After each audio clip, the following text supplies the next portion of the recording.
কথা তা না, সারাদিন এত বাইরে তুই তুই করো কেন? হ্যাঁ, গরম লাগে না? গরম তো লাগে বাবা, কিন্তু কি গরম কও, আমার কেউ নাই, তাই এই বুড়া বয়সে রাস্তায় ঘুইরা ঘুইরা এর কাছে তার কাছে চাইয়া চিনতে খাই। তুমি যাবা আমার বাসায়? আমার বাসায় অনেক বড় ফ্যান আছে জানো, অনেক জোরে জোরে বাতাস খেতে পারবা, বুঝছো? তা তো বুঝলাম বাবা, তয় সকাল থেকেই তো বাতাস খাইতাছি, এই শেষ বেলায় যদি পারো আমারে একটু খাবার খাওয়াও, পরে না হয় বাতাস খামুনে। কি খাবা তুমি? আপাতত কিছু একটা খাবার জিনিস হইলেই হইব। তাহলে শুনেন, আমি আপনাকে প্রতিদিন একটা করে ললিপপ দিব।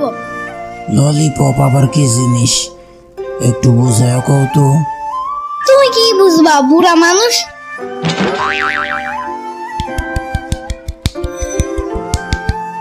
এই নাও, এটা তোমার জন্য।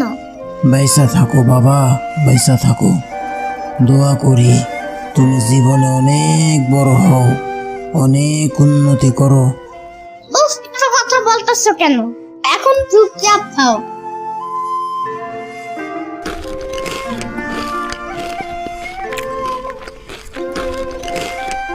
টেস্টটা কেমন একটু জানতে চাই। খুব টেস্ট, জীবনে এত খাবার খাইছি কিন্তু এত